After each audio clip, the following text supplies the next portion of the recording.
Unu abọọla chi.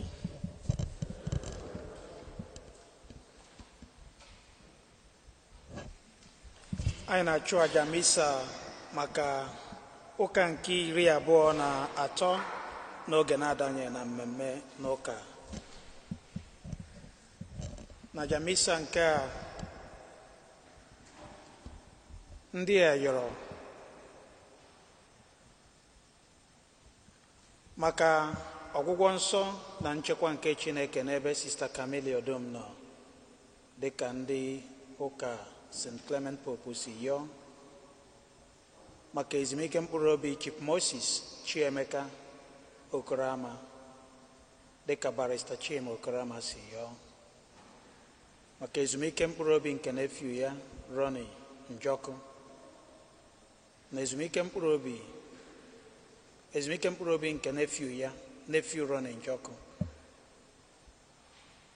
dịka Lady Amaka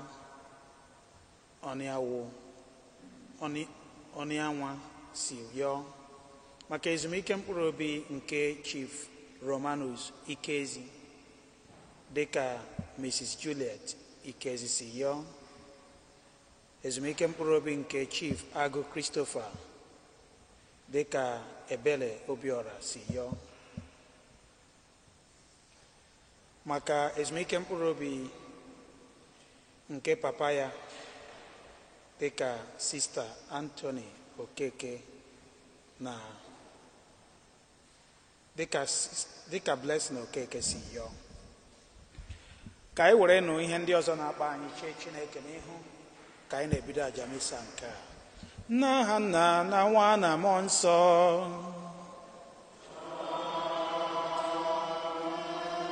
Ka ngọzi nke onye nwe anyị Jesu Kristi na ịhụnanya nke Chukwu na ịdịkọ n'otu nke Mmụọ Nsọ na-enye dịrị unu niile.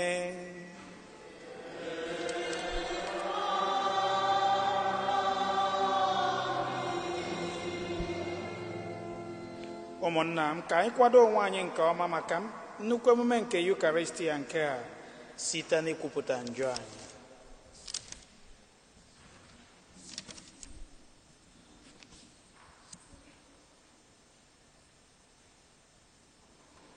Onye bịara n'ụwa ịzọpụta ndị loghara elogha, onye nwe anyị mee ebere.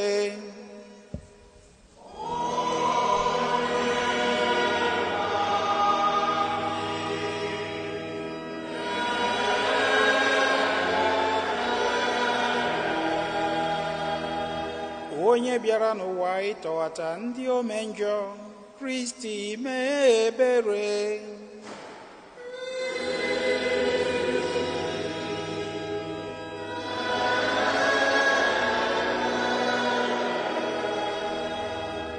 Onye nọ n'aka nri Nna na-arịọtara anyị Chukwu arịrịọ, onye nwe anyị mee ebere.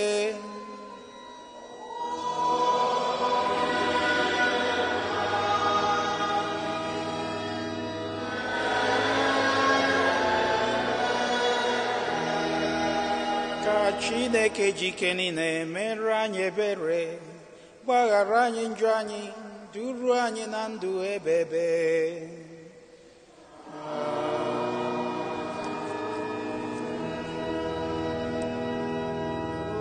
Otito dịrị Chineke n'elu kasị elu.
anyị rịọ ha rịrịọ. Chineke nna anyị, nzọpụta si n'aka gị abịara anyị. Ọ bụ gị họrọ anyị, bịakwa mee anyị ụmụ gị n'ime Kristi. Were obiọma lekwasị anyị bụ ụmụ ịghọtara aghọta anya. Biko, mee ka ndị niile kwere na Kristi nweta ezigbo inwere onwe ha, wee nwetakwa aṅụrị ebi ebi site na dị nwere anyị Jesu Kristi nwa gị, onye gị na ya dị ndụ na-aghachi ịdịkọ n'otu nke mmụọ nsọ, otu Chukwu, site n'ụwa tụ ụwa niile.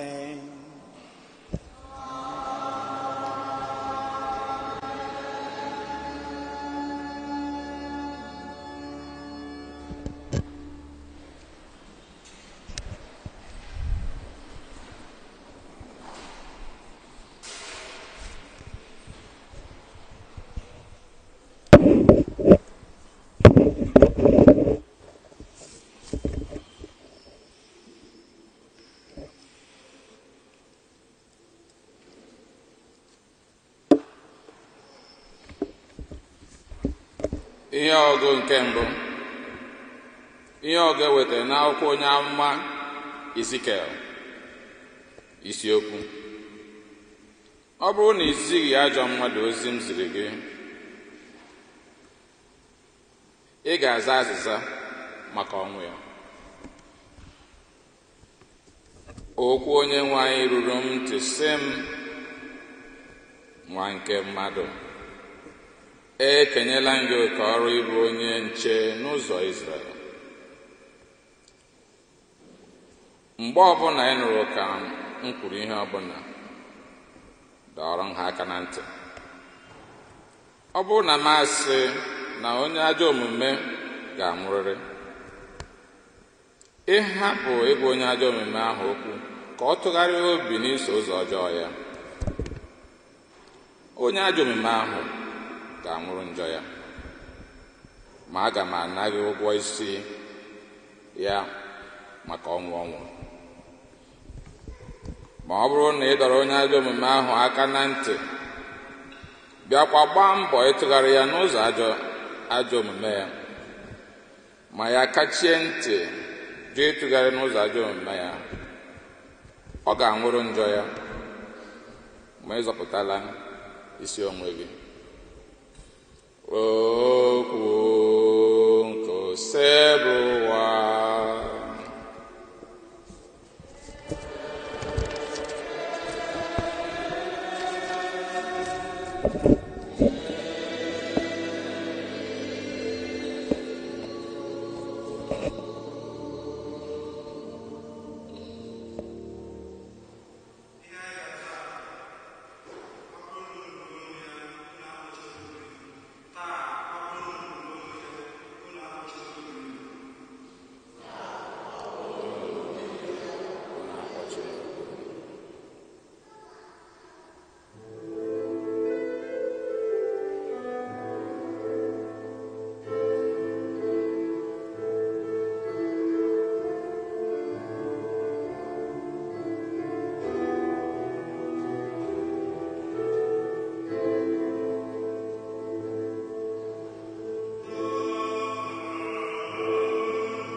Ihe ọgụ nke abụọ. Ihe ọgụ e wetara n'akwụkwọ ozi Pọl dị asọ degara ndị Rom. Isiokwu: ịhụnanya bụ imezu iwu niile. Eji na onye ọbụla ụgwọ ọbụla nke na-abụghị ụgwọ ahụ onye ọbụla ji ibe ya. Ụgwọ mmadụ ịhụ ibe ya n'anya, n'ihi na onye hụrụ mmadụ ibe ya n'anya edebezuola iwu. Ihe niile e nyere n'iwu dịka akwa na iko, egbuna ọchụ, ezula ohi, enwere anya ukwu, na iwu ndị ọzọ niile, ha ncha kpọkọtara isi n'iwu a: hụ mmadụ ibe gị n'anya otu isi hụ onwe gị n'anya. Onye hụrụ mmadụ ibe ya n'anya anaghị eme ya ihe ọjọọ. Ihe ọ pụtara bụ na ịhụnanya bụ imezu iwu. Okwu nke ose bụrụ ụwa.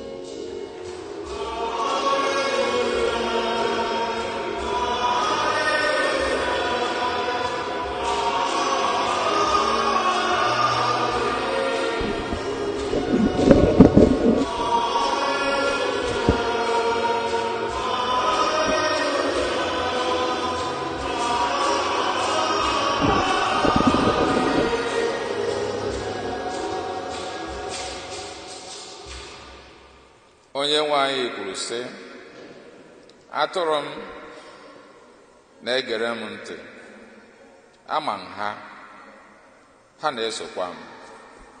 Haleluya.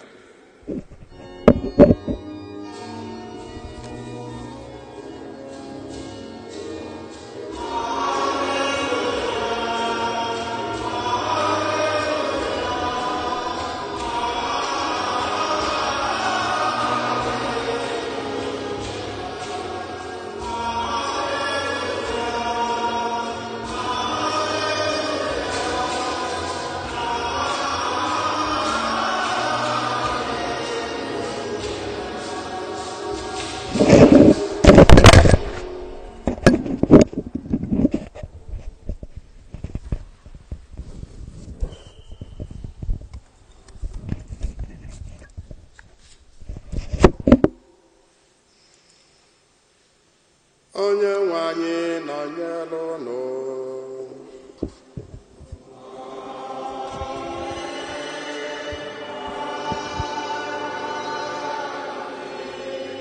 Ihe ọgụgụ nke ya si n'ozi ọma dị nsọ nke Matiu dere.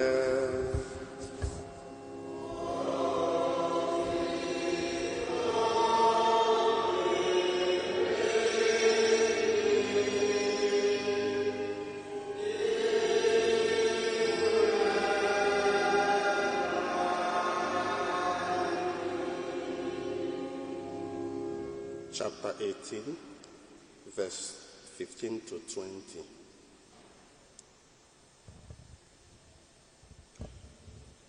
Jesu gwara ndị na-eso ụzọ ya sị: ọ bụrụ na nwanne gị emejọọ gị, gaa gwa ya mmehie ya, n'ihi na naanị gị na ya, n'ebe naanị gị na ya nọ.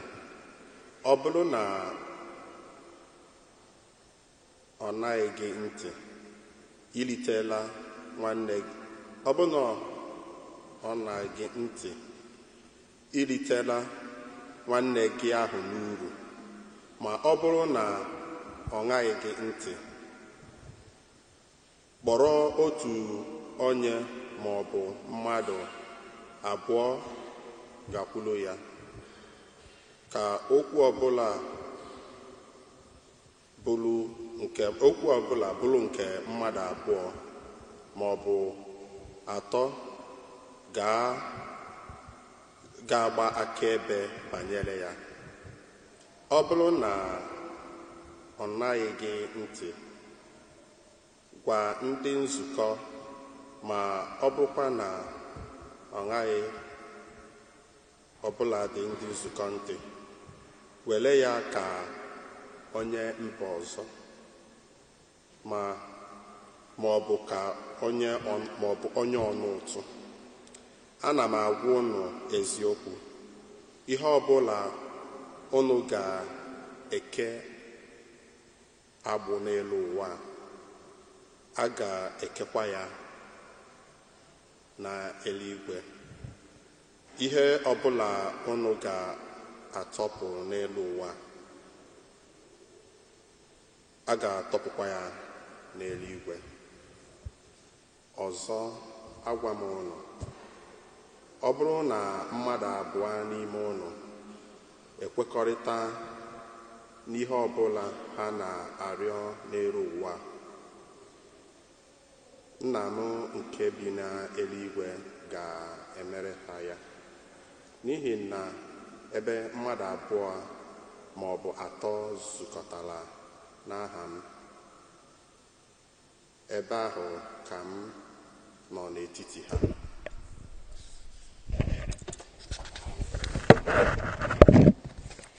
Oziọma nke ose n'ụwa.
Otito dịrị Jesu Kristi.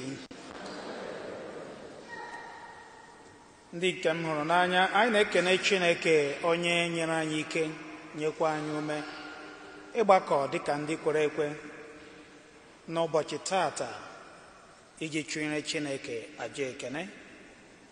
Ọ bụghị site n'ike nke anyị, kama ọ bụ site na amara Chineke.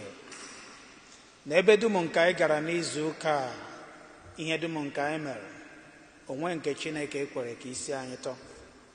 Ọ bụ ihe iji nye Chineke ekene maka afọ ọma dị otu a nke o mere anyị. Anyị lee anya n'ihe ọgụgụ ndị a gụrụ anyị taa, bido na nke mbụ site n'akwụkwọ onye amụma Ezikiel, na nke abụọ si n'akwụkwọ Pọl dị nsọ degara ndị Rom, na ozi ọma ha ncha na-arụtụ aka n'ofu ihe: ịhụnanya na inyere mmadụ ibe anyị aka ha esi na njọ pụta, ihe ndị oyibo kpọrọ factorial correction. Ọ wụ ọrụ na oke dịrị anyị ịma na anyị dum na-agba ọsọ eluigwe chọrọ enyemaka. O nweghị onye ga-asị na o zurulere ya sọsọ ya nwa ịgba ọsọ eluigwe a. Ọ ya mere Chineke ji họpụta onye amụma Ezikiel ka ọ wụrụ onye na-ele anya n'obodo dịka onye nche ịgwa ụmụ Izrel mgbe ọbụla ha bidoro mmejọwa Chineke, ya ebido tiwe mkpu si nke a bụ arụ. Ọrụ dị otu a Chineke nyere onye amụma Ezikiel bụ ọrụ o nyere anyị nwa bụ ndị otu Kristi emere mmiri Chukwu, na ọwa ọrụ na oke dịrị anyị na ịpụ ebe ajọ ihe na-eme anyị etiwe kpọwa na nke a bụ ajọ ihe. Ihe a bụ ọrụ ndị amụma. Site na baptizim emere anyị abụrụgo ndị amụma. Abịa n'ihe ọgụgụ nke abụọ, Pọl dị nsọ agwa anyị na ụgwọ anyị ji mmadụ ibe anyị bụ ịhụnanya. Ọ bụrụ na ụgwọ anyị ji mmadụ ibe anyị bụrụ ịhụnanya, kedu ka anyị ga-esi gosi ya wee ịhụnanya? Nke mbụ bụ site na inyere ha aka oge ha na-eje ajọ ụzọ. Site na ịhụnanya anyị akpọghachie ha. Ọ bụrụ ndị n'ime ụlọ mụtara nwa, ịfụ nwa gị ebe ọ na-eje ụzọ na-ezighị ezi, ga-egwe ya, nwa m nke a bụ ajọ ihe, wepụ aka na ya. Maka gịnị? Ịhụrụ nwa ahụ n'anya. Gị hụ nwanne gị ebe ọ na-eje ụzọ na-ezighị ezi, gị kpọghachie ya sị, nwanne m nke a bụ ajọ ụzọ, lọghachite. Mana ọ bụrụ onye na-ahụghị n'anya, kedu ihe ị ga-eme? Gị lepụrụ anya sị na ọ gbasa m, ihe o metere ya bụrụ. Okwu dị otu ahụ maọbụ omume dị otu ahụ abụghị ihe eji mara ụmụ Chineke. Ya mere Pọl dị nsọ ji gwa anyị na ụgwọ anyị ji mmadụ ibe anyị enweghị ụgwọ ọzọ ọ bụ na-awụghị ụgwọ ịhụnanya. Maka na ọ bụrụ na anyị hụ mmadụ ibe anyị n'anya, anyị ga-enyere ha aka ime ihe ziri ezi. Anyị ga-enyere ha aka ịkpọghachite ha ọ bụrụ ma ha jehie ụzọ. Anyị ga-enyere ha aka iti mkpu si, ụzọ nke a bụ ụzọ na-ezighị ezi, lee ebe dị mma ị ga-eje. Ọ ya mere ịhụnanya ji bụrụ ihe dị mkpa n'etiti ụmụ Chineke. Ebe ọ bụla ụmụ Chineke gbakọrọ, ihe eji mara ha bụ ịhụnanya. Ọ bụrụ na anyị nwee ịhụnanya n'etiti onwe anyị, onwe onye ga-ahụ nwanne ya ebe ọ na-ejehie ụzọ, ya gbachie nkịtị si na ọ gbasa ya. Ọ wụ onye hụ nwanne ya ebe ọ na-eme ajọ ihe, ọ sị, nwanne biko si na nke a pụta. Anyị abịa banye n'ozi ọma ebe Jesu Kristi na onwe ya jiri aka ya wee dụọ anyị ọdụ. Onye nwanne ya mejọrọ, ya jekwuru nwanne ya ka ya na ya mee gịnị? Mezie. Eburule nwanne gị gaa na-akọ n'obodo na-akọtọsị, kpọọ nwanne gị oku sị, nwanne lee ihe iji mejọọ m, ma ole nke m ji mejọọ gị. Ọ ya wụ ndụmọdụ Jesu Kristi na-adụ anyị n'ozi ọma. Mana anyị lezie anya na etiti onwe anyị n'ụbọchị taa, ajụjụ anyị ga-ajụ onwe anyị bụ, anyị na-eme ihe a Jesu Kristi kụziere anyị? Ọwụgbulu ole ka anyị ga-ala n'obodo ma ọ zukọọ n'ọgbakọ were ofu nwanne anyị na-aṅụ mmanya na-ekwutọ? O nwego onye gakwuru nwanne anyị ahụ jụọ ya sị, ka ekwene ka isi na-eme ụdị omume a? Anyị nụrụla ihe ị na-emezi, gịnị dubara gị n'ụdị omume a? Mana ọ na-adị anyị mma mgbe ụfọdụ iji ndị ọzọ na-akọ akụkọ. Mana ofu ihe kwesịrị ịmana na onye iji na-akọ akụkọ nwere ike ọmadị na ihe ọ na-eme bụ ihe ọjọọ. O nwere ike uche ya adịghị ya, o nwebeghị onye gwara ya nụ. Ọ ya mere Jesu Kristi ji nye anyị ndụmọdụ. Onye hụrụ ebe nwanne ya na-eme ihe ọjọọ, gakwuru ya. Onye hụrụ ebe nwanne ya mejọrọ ya, gakwuo nwanne gị sị, nwanne nke a bụ ajọ ihe iji mejọọ m. Ọ bụrụzie na oge gị ntị, ị nwekwara ọtụtụ ihe ị ga-eme. Ị ga-akpọrọ ofu onye maọbụ mmadụ abụọ gakwuru ya na nzuzo ka Jesu Kristi kwuru. Maka na ịpụta n'ọgbọ ọha wee gwawa mmadụ o mejọrọ nke a maọbụ o mejọrọ nke ọzọ, onye ahụ nwere ike dị utu nganga ọrịa ya ahụ ikwetenụ ma wee nabatanụ. Mana ị gakwuru ya ebe ọsọsọ gị na ya, ị ga-ahụ na ọ ga-eju umeala. Ọ bụrụ na o mejọrọ gị, ya yọọ mgbaghara, unu edozie. Ọ bụrụzie na oge gị ntị, kpọrọ ofu onye maọbụ mmadụ abụọ ka ha bụrụ ndị akaebe ga-anọ ya, tinye ọnụ n'okwu ma nyere unu aka ka unu dozie. Ọ bụrụzie na ọ ṅaa gị ntị, mee ka nzukọ mara. Nzukọ bụ ọgbakọ anyị ebe a. Ọ bụrụ na nzukọ tinyezie ọnụ n'okwu, oge ha ntị, ọ gwụbeghị. Ị ga na-ekpere nwanne gị ahụ ekpere ka Chineke metụ ya aka n'obi, ka o si n'ajọ omume ya wee pụta, ka o nwee ike dozie. Onwe mgbe Jesu Kristi si, ọ bụrụ na ị gakwuzie nzukọ ogere gị ntị, buruzie ya gawa n'obodo kọtọwe ya. Mba, ị ga-adịkwa reserved, jide ọnụ gị aka, hapụ ikwu ajọ okwu n'isi nwanne gị maọbụ n'isi nwanna gị. ihe a bụ nkụzi Jesu Kristi kụziri anyị. Mana ihe mere Jesu Kristi ji wetara anyị nkụzi ya nakwa na ihe ọgụgụ nke abụọ nke mbụ ebe onye amụma Ezikiel hụrụ onwe ya ọkwa nke Chineke nyere ya dịka onye ịgba ama bụ maka na mmehie ọ bụ njọ abụghị ihe na-agbasa otu onye sọsọ.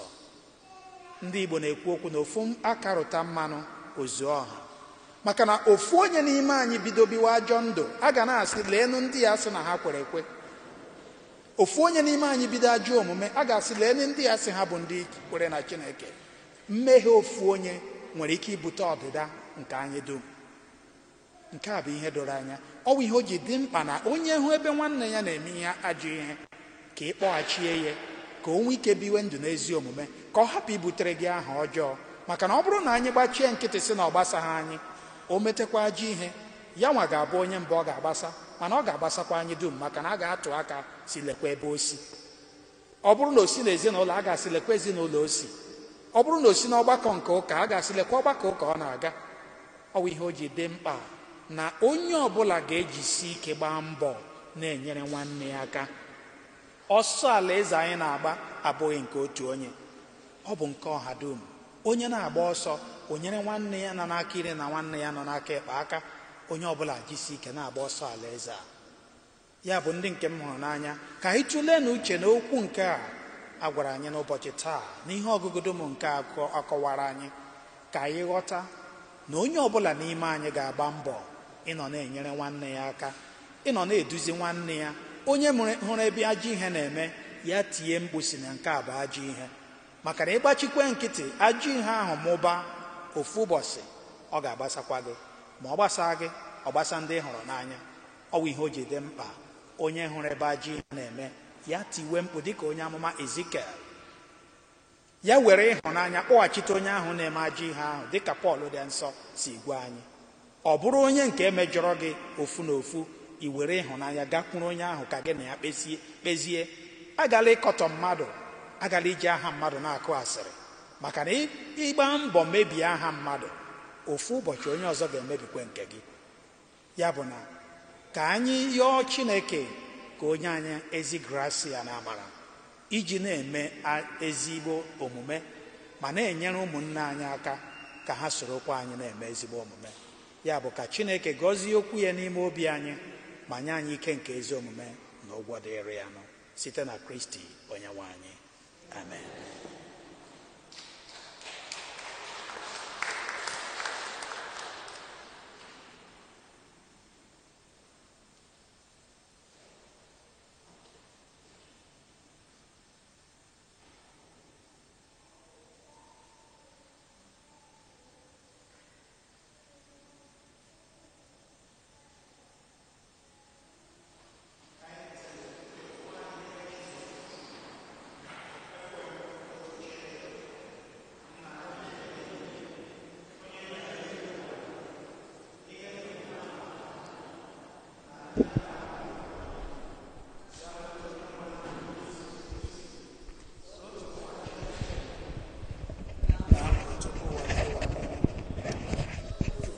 Chukwu ihe si n'ihe, ezi Chukwu si n'ezi Chukwu, amụrụ ya amụ, emeghị ya eme.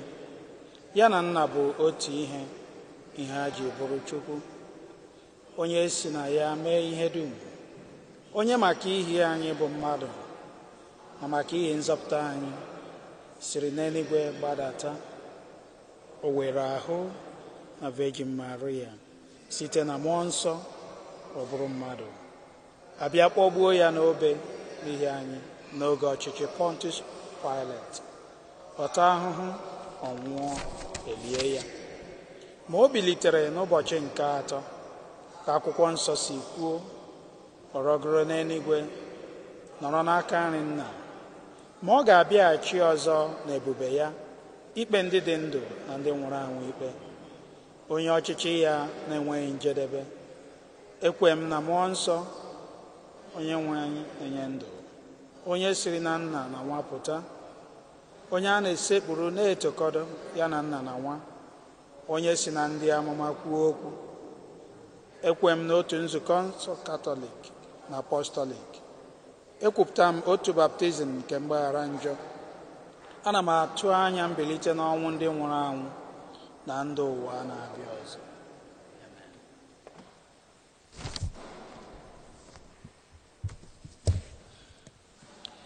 Chineke anyị bụ ihe na nzọpụta anyị, ka anyị were na ịhụnanya na umeala butere ya onyinye nsogbu na mkpa anyị niile.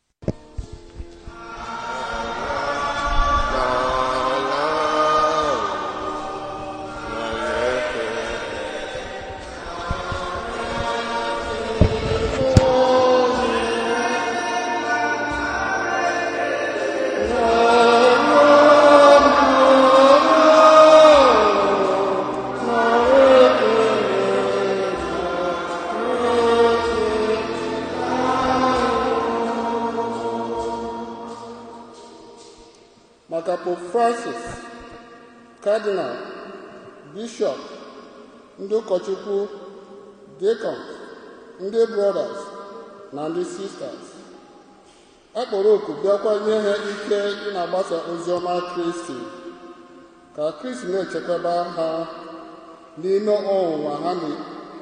ọnwụnwa niile si na ọlụpụta.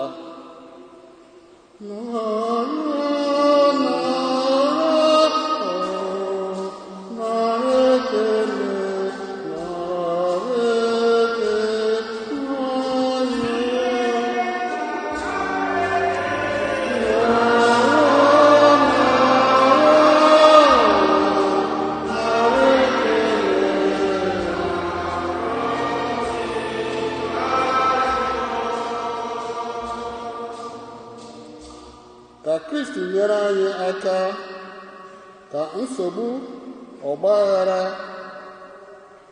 nkewa, oke ọchịchọ ghara ime ka anyị tụfuo ndụ anyị, kama ka anyị na-eso Kristi oge niile. Chineke nọ n'ebe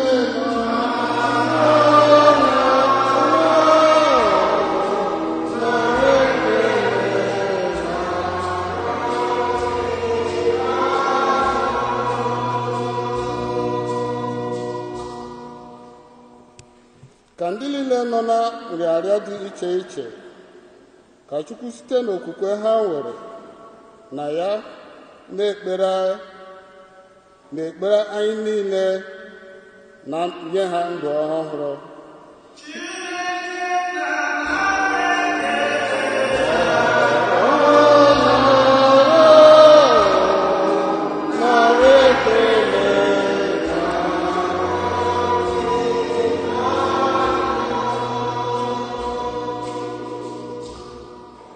Ka ụmụaka anyị niile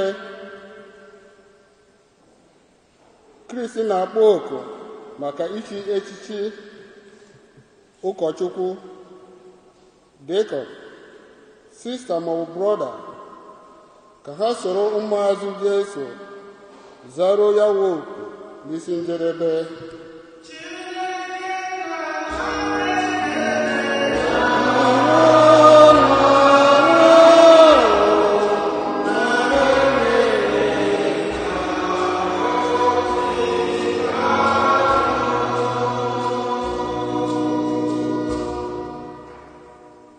Ka ndị niile na-enweghị ọrụ maọbụ ndị anaghị akwụzu ụgwọ ọrụ ha rụrụ, maọbụ ndị na-ata afụfụ n'ụzọ dị iche iche site n'obi ịhụnanya nke Kristi, ka ha nweta ndụ ọhụrụ.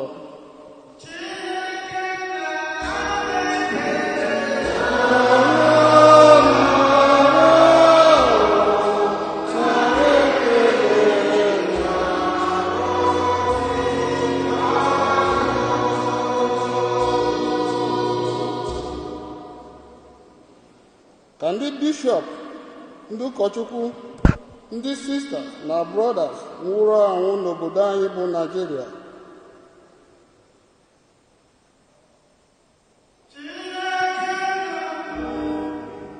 ka Chukwu gụnye ha n'otu ndị dị nsọ n'alaeze ya bụ eluigwe.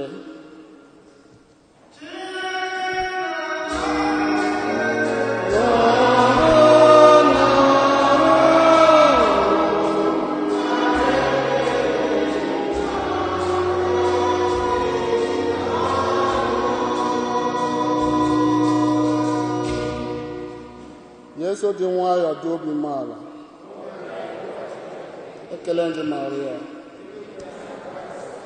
nsọ bụ ụwa nọnyere gị, ịdị ngọzi n'etiti ụmụ nwaanyị niile, dịkwasị ngọzi nwa afọ bụ ndị Yesu. Maria dị nsọ, nne nke Chukwu, rịọbara anyị bụrụ ndị anyị ya site taa.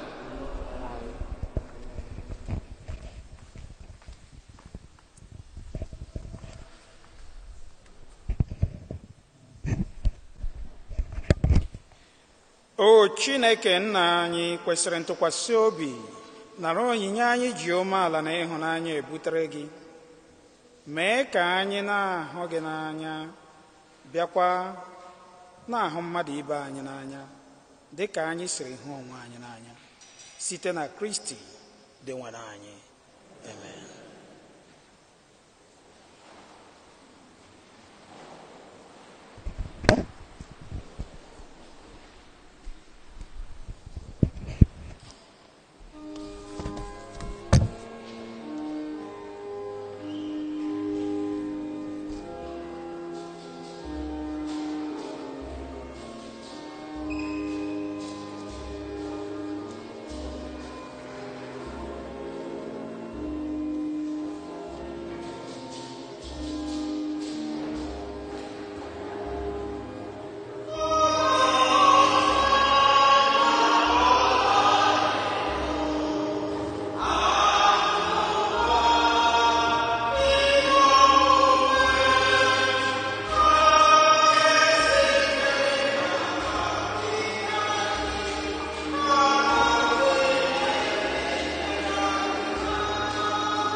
Rịọwa na ụmụnna m ka aja menụnụ na-achụ bụrụ ihe ga-asọ Chukwu nna ji ike niile ịnara nụ.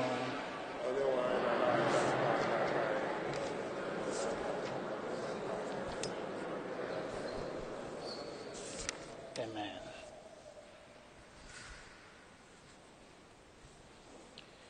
Chineke onye ntọala ndị ji obi ọcha na udo efe gị, site n'oke anyị na-eketa n'emume ihe omimi nke a, biko mee ka ezigbo ofufe anyị jikọrọ ọnụ na-efe gị bịa ruo n'ihu ebube eze gị, ka o wetara anyị ikwudosi ike na ịdị n'otu site na Kristi Onyenwe anyị. onye nwe anyị nọnyere unu.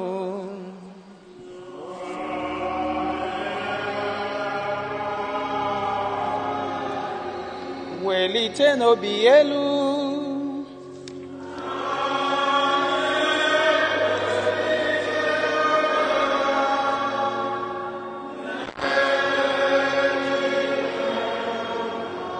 ka anyị nye n'ụdị nwenụ Chukwu anyị ekene.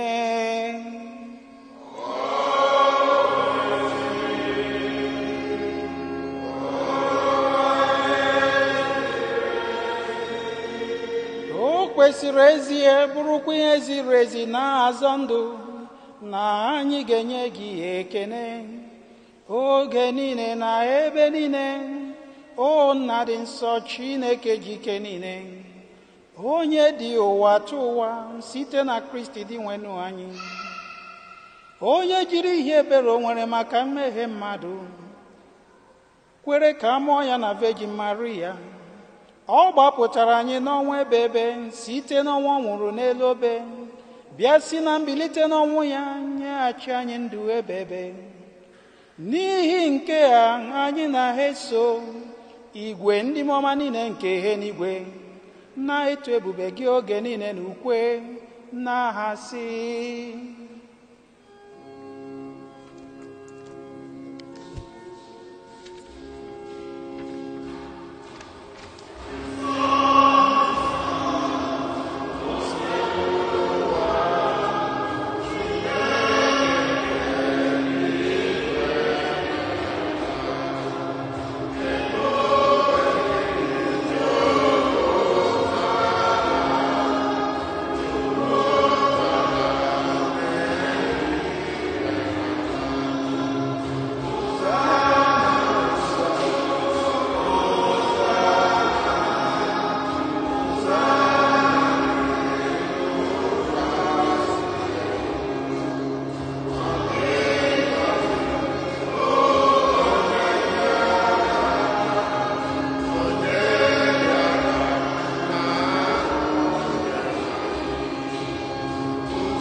Nna ịdị nsọ ezie nsọ gị na-edo ihe dum nsọ.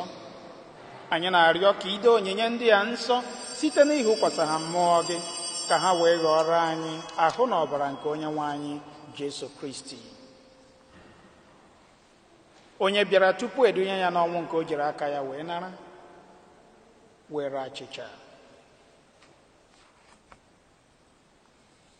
nye gị ekene na otito, nyawa ya, nye ya ụmụazụ ya sị, naranụ nke a rienụ ya unu niile, nke a bụ ahụ m nke a ga-edurunye maka unu.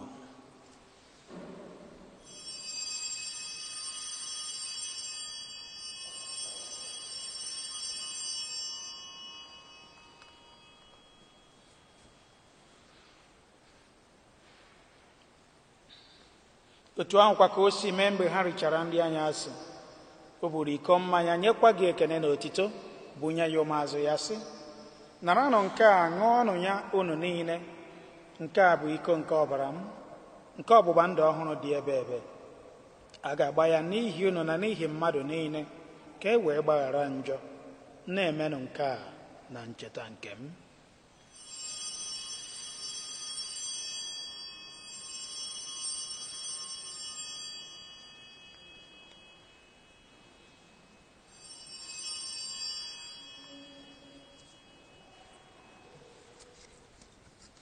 Ka anyị kwupụta na ihe omimi nke okwukwe anyị na-eme ugbu a.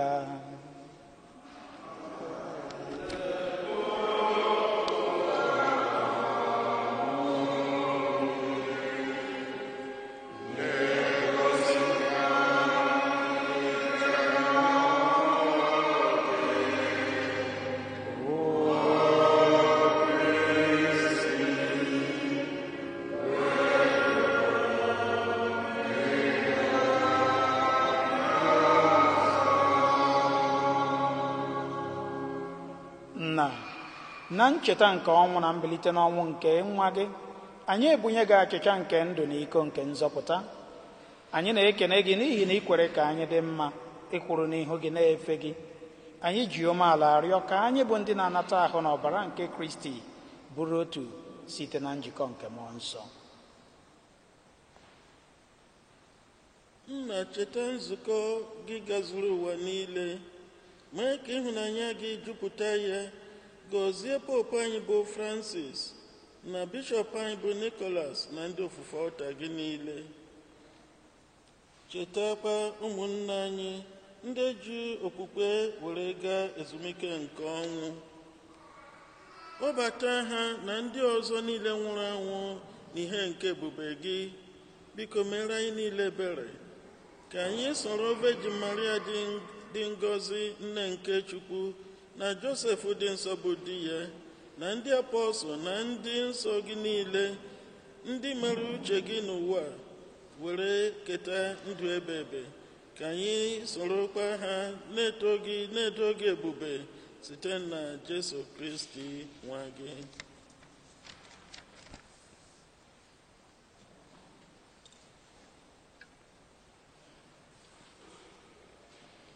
Ihe niile kere eke na-eso ya bụ Kristi, na-esikwa n'ime ya na n'aka ya, na ịdịkọ n'otu nke mmụọ nsọ, na-enye gị bụ Chukwu Nna ji ike niile, nsọpụrụ na otito niile site n'ụwa tụ ụwa niile.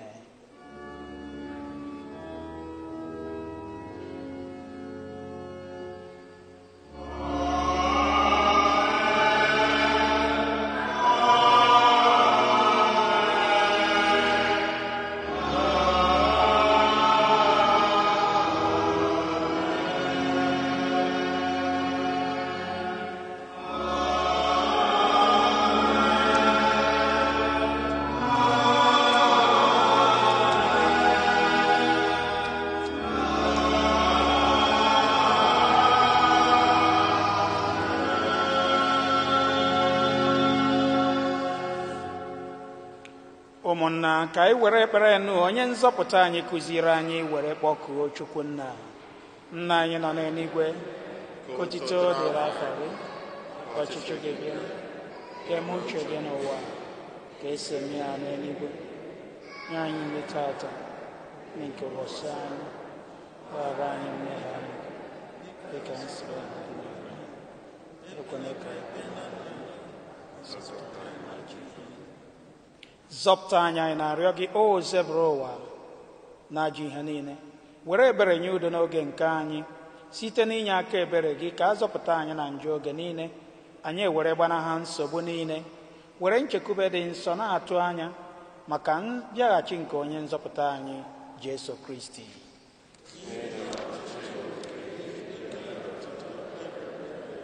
Onye nwe anyị Jesu Kristi, onye gwara ndị apọstọl gị, udo ka m na-ahapụrụ unu, udo nke m ka m na-enye unu. Elekwala anya na njọ anyị, kama lekwasị anya n'okwukwe nke nzukọ gị.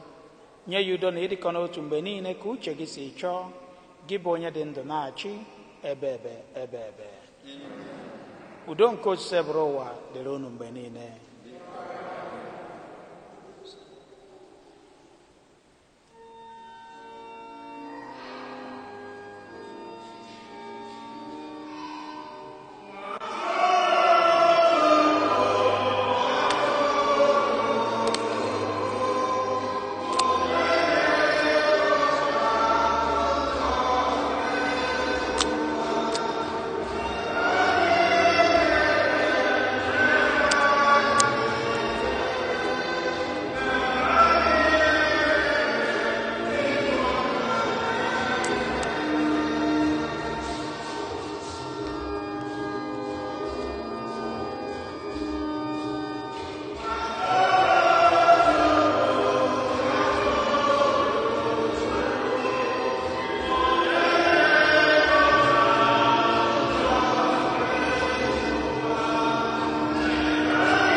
leenụ nwa atụrụ nke Chukwu, lee onye na-ekpochapụ njọ nke ụwa.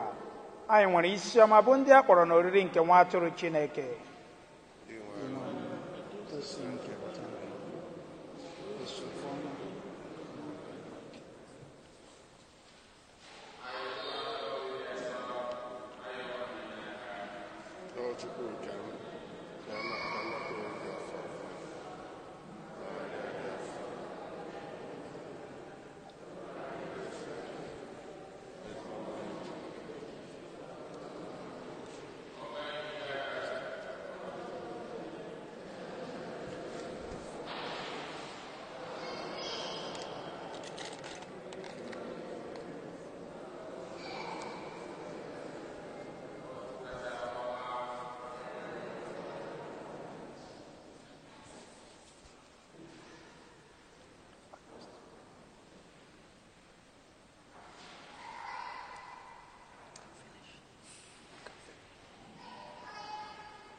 Ka ha rịọ ha rịrịọ.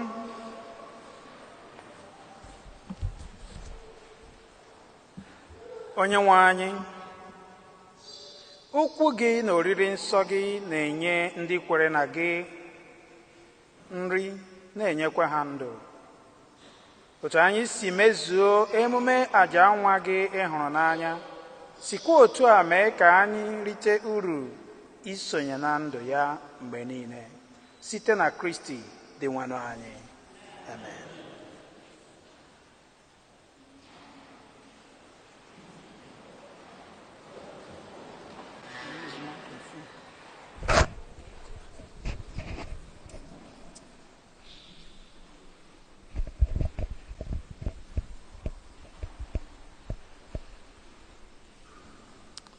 Ụmụnne m na ụmụnna m, udo dịrị unu. Yes, maka ndị na-anaghị anụcha asụsụ Igbo, otu m ga-esi sụọ ya ugbu a ga-ekpu ya n'okwu mmadụ ga-anụ, ameji okwu bekee were kpuo ya. Achọrọ m iji ohere were nabaa nwanne anyị nwoke, onye ụkọchukwu anyị, onye ụkọchukwu ọhụụ anyị wụ Father Vincent Odemenam of the Society of Divine Vocations.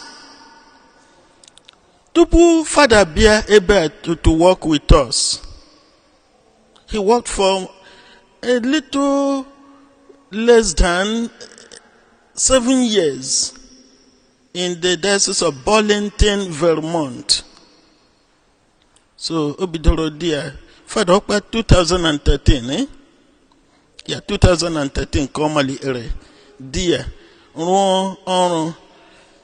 he lived in 2 communities. The community of Newport, Vermont, only were 9 parishes there, okay? 4, eh? Okay. And then, the Diocese of the parish of Fairhaven, Vermont, had taken care of 4 parishes there, and then a chapel.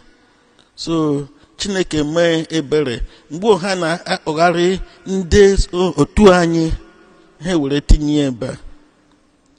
Father is a well-experienced priest, more than 10 years a priest, and the well-trained in the act of priestly ministry.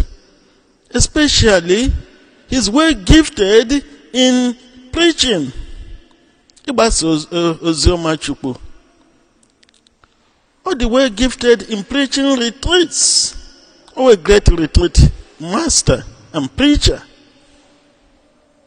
So, I nekele Chineke oto ndi chiwaine provincial anyị and his councillors chiri lecha anya mgbe mecheghị their evaluations, he together with our central government, our superior general in Rome and his councillors there, he will say agafe ebe nyere anyị aka. So Father, welcome so much. May God bless your ministry. Our Lord Jesus, who blessed the apostles, who promised that the powers of hell will never prevail against his church, may he bless the work of your hands in this place.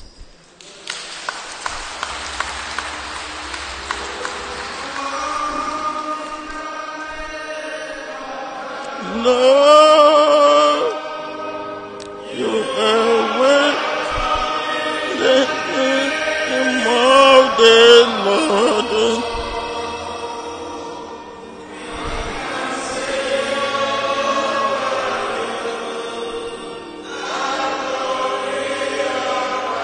Lord, you are with in the name of the Lord.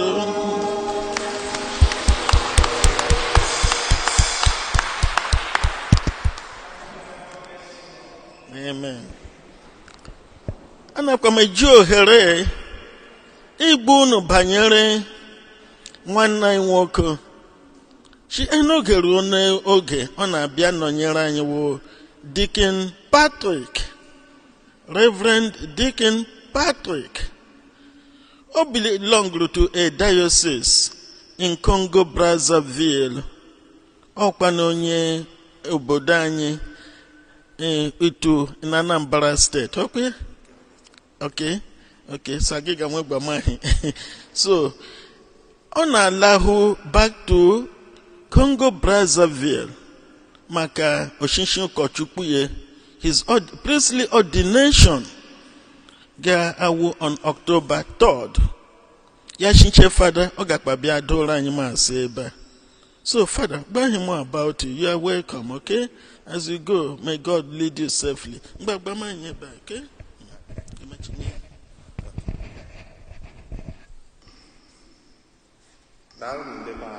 Good afternoon. Master Nambo on your force, so Otogunja, and why I said no Mohammed. So, even where I'm not going to seminary, then training, so I'm a Japan. So, neck and one Nabaton Nabatalam. Father, thank you so much. You know, you have done so well. If this were this is the first time for this is never your simplicity. But this were never come never and also to put that in the Apuchiage, magical imaginary Jesus. Father Vincent, welcome to Darling, it means we are never come. So, October 3rd, Mechi, Father, Archdiocese of Brazzaville, it didn't belong. So I can meet you Father on the 4th of July. My name is Anam Hosen. So our representative feast is here on the 3rd of October. So Wednesday I will take off because Chetan and Bebele Maka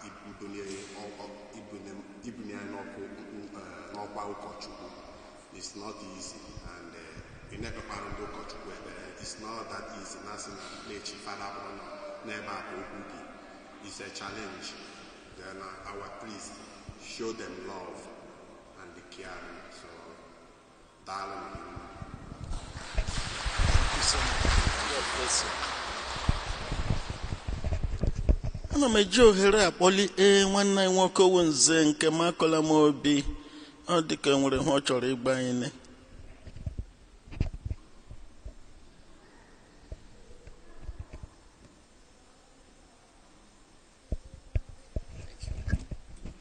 Saint Clement,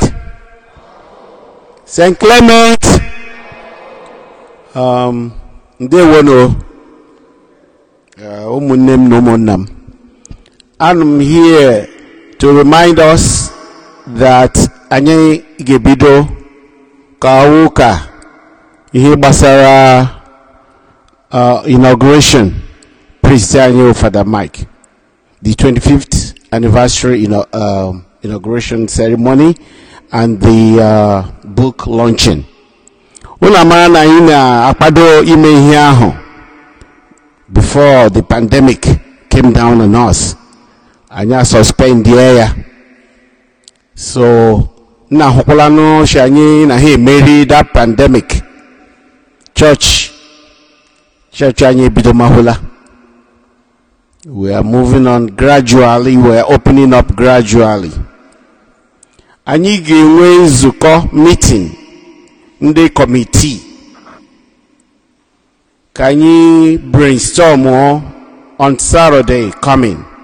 I give me an oka here so that we can have adequate social distancing and coverage, face covering. Anyị ga-eme ụbọchị ahụ ọ ga-wa 6 p.m. Anyị ga-ebido anyị ga-emekwa nzukọ ahụ within the ụka ụtụtụ. The committee members nọkwa na morning session. So ọ ga-we joint meeting. Anyị ga-atụle otu anyị ga-esi mee emume a even given the current pandemic. menwere otu anyị ga-ari creative enough do the ceremony remotely or otherwise and accomplish our goal.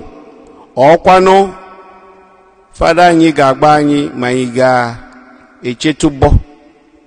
But whatever is the case, anyị mechaa meeting ahụ on Saturday, we will come back and let you all know that here we anyị chọrọ ime because anyị gara ime emume ahụ na May before the pandemic. So now we want to reconvene and begin to think about the way forward. So the members know themselves. The message is already in our forum, of the committee forum. But to remind you again, members include all the CMO executives, CWO executives, the choir reps, and the other members that they're already on the forum. But mostly we want all the CMO executives there, and we want the CWO executives there. It will start exactly at 6 p.m. after the evening mass on Saturday, because in the English and the Mecha mass, immediately we start that meeting right here in the Father Nyinanyi the permission to hold that meeting in the church, so that you have enough space. So, yes, there is pandemic, but we still have to survive. We still have to do what we have to do. Circumventing and also obeying the laws of the land. But there is a way we can come up with plans how we can do this, either this year or early next year. Thank you.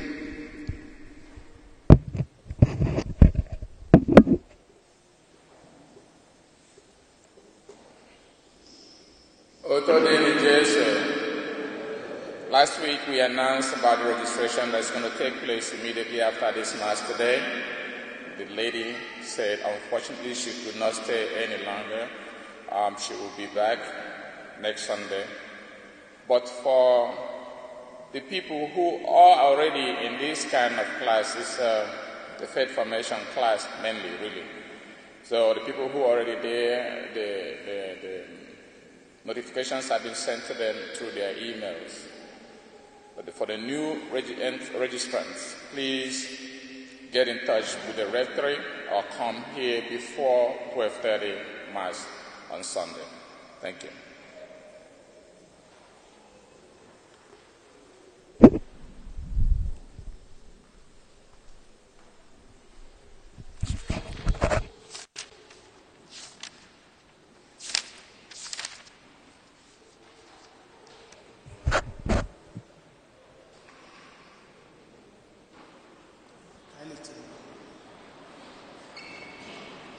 Onye nwanyị